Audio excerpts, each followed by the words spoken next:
Bien-aimés dans le Christ, les textes de la liturgie de ce dimanche ne pouvaient pas mieux tomber.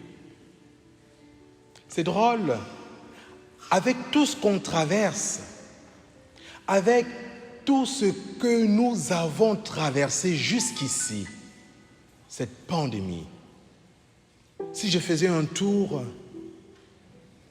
de chaque banc, de chaque personne, pour demander qui n'a pas été frappé par la mort au cours de cette pandémie. Je suis sûr qu'au moins la moitié de cette assemblée, et même vous qui êtes à la maison, soit directement vous avez été frappé de plein fouet par la mort due à la Covid, ou encore pour toute autre raison. Probablement aussi qu'autour de vous, vous connaissez des personnes qui sont décédées, des êtres qui vous sont chers, qui vous étaient chers.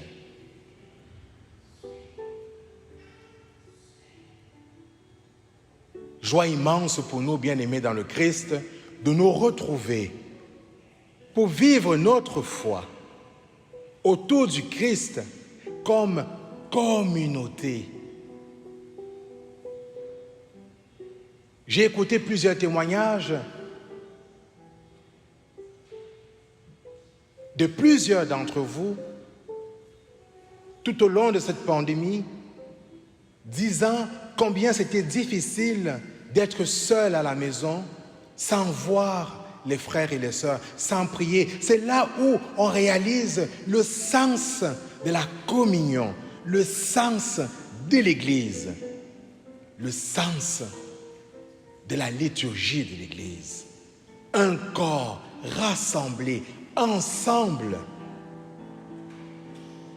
Et comme dit Saint Paul, quand un membre souffre, tous les membres souffrent. Quand un membre est à l'honneur, tous les membres sont à l'honneur. Le psalmiste, dans le psaume que nous avons entendu ce matin, dit « Je t'exalte, Seigneur, car tu m'as relevé. » Parole de foi. Je t'exalte, Seigneur, je t'exalte, mon Dieu, car tu m'as relevé. Et dans la première lecture, nous avons entendu la mort n'a aucun pouvoir. Si la mort est entrée dans le monde à cause du diabolos, du diviseur, de Lucifer, on se souvient de ce qui s'est passé au jardin d'Éden. Si la mort est entrée dans le monde, le Christ, par sa mort et résurrection, nous montre, nous indique que la mort sur nous n'a aucun pouvoir. Parole de foi. Nous, à cause de notre foi chrétienne, nous croyons en un Christ mort et ressuscité. C'est pas banal. C'est pas banal. Et quand on regarde les Écritures et les Évangiles, on se rend compte que le Christ déjà préparait les disciples, il préparait les foules, il préparait les apôtres et en quelque sorte, il nous préparait à ce qui nous attend. Le fait pour lui de relever la fille d'un des chefs de la synagogue nommé Jaïr, Talita koum, jeune fille, je te dis, lève-toi. Par ce fait, il voulait déjà nous faire anticiper la résurrection, le face-à-face avec lui, pour nous faire voir qu'avec lui, rien n'est impossible. Regardons celui de Lazare, le récit avec Lazare. Lazare sort. C'est ça disent, mais t'es fou Jésus, ça fait quelques jours qu'il est mort, et puis même probablement, il sent déjà. Lazare, sors, viens. Dans quel but? pour nous montrer que rien n'est impossible. Dans l'évangile de ce jour, nous avons ici deux postures qui nous concernent toutes et tous. La première, notre vie ici. Lorsque nous faisons l'expérience de la maladie dans notre chair, dans notre esprit, dans notre âme, cette femme-là, avec ses pertes de sang, l'Écriture nous dit, elle a gaspillé toute sa fortune. J'en connais des gens, je connais des personnes, plusieurs,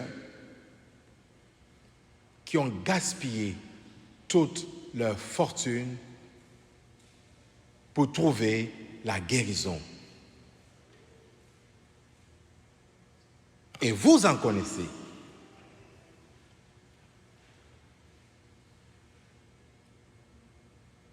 Mais que nous dit le Christ? Ma fille, sois guérie, va. À cause de sa foi, elle a cru.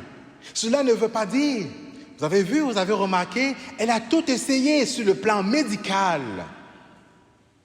Dieu ne nous sauve pas de façon magique, tel que promettent de nombreux faux prophètes aujourd'hui dans les réseaux sociaux.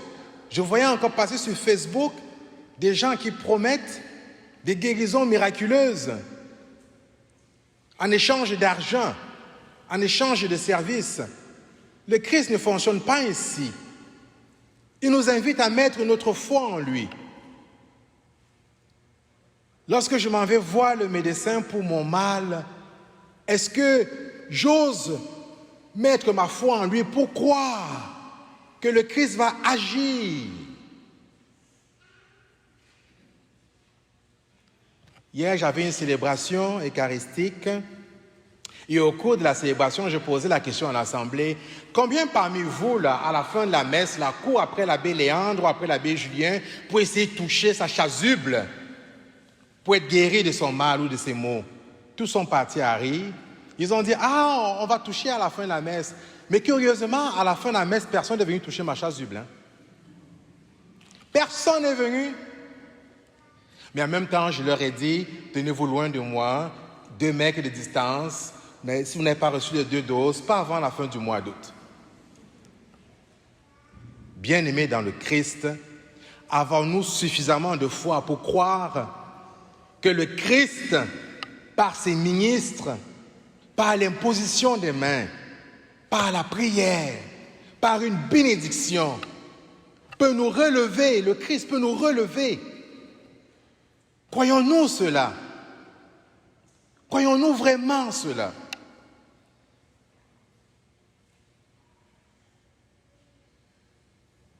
Croyons-nous, bien-aimés dans le Christ, que nos frères, nos sœurs en Christ, par leur baptême, en posant les mains sur nous, à plusieurs ou seuls, en priant, en invoquant l'Esprit de Jésus-Christ, au nom de Jésus-Christ, croyez-vous, bien-aimés dans le Christ,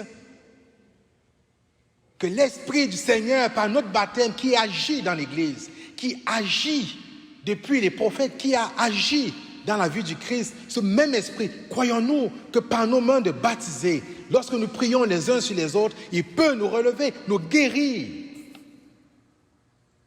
Croyons-nous vraiment? Voilà l'invitation qui nous est lancée aujourd'hui, bien-aimés dans le Christ, par ce récit avec cette femme. Osons croire. Attention. Croire, mettre sa foi en Jésus, c'est très différent de penser à des gestes magiques ou de fausses doctrines. C'est croire qu'au nom de Jésus-Christ, en invoquant l'Esprit du Seigneur, il va agir, pas comme nous le voulons, pas quand nous le voulons, mais toujours en disant que ta volonté soit faite. La deuxième posture, bien-aimée dans le Christ, avec la fille de Jaïr, c'est le rapport à la mort.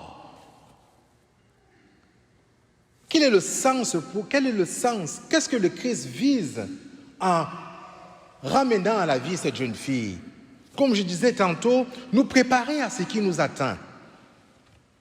Je vous ai déjà raconté ici, pendant la pandémie,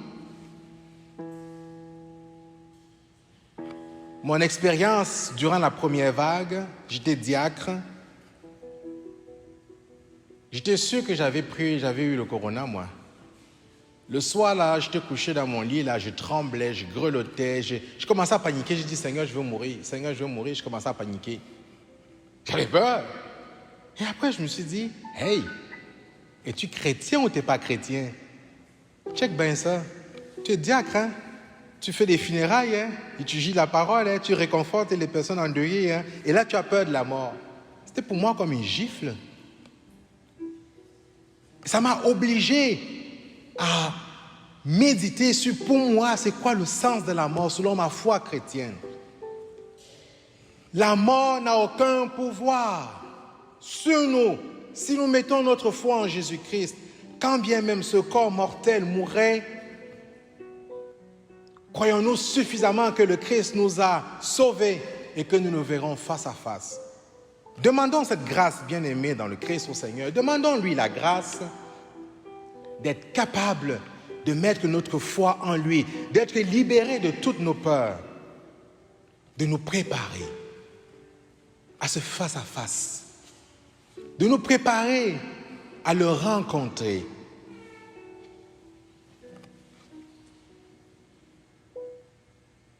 Saint Ignace d'Antioche, un père de l'Église, à cause de sa foi, disait à ses frères et à ses sœurs, ne m'empêchez pas de regarder vers l'espérance, ne m'empêchez pas d'aller vers le Père, car j'entends cette voix qui murmure dans mon cœur, viens vers le Père. Que chaque jour, ce que nous faisons quand nous nous levons, ce que nous vivons, soit comme si c'était notre premier et notre dernier jour, avec le Christ au cœur de nos vies, dans la foi. Et alors, nous pourrions être capables de reconnaître, de lui rendre grâce pour toutes ces fois où il nous a relevés. Et nous serons alors capables d'entendre cette voix qui nous appelle à la vie éternelle. Pardonnez-moi, frères, et laissez-moi recevoir la pure lumière, car une vive murmure en mon cœur. Viens vers le Père.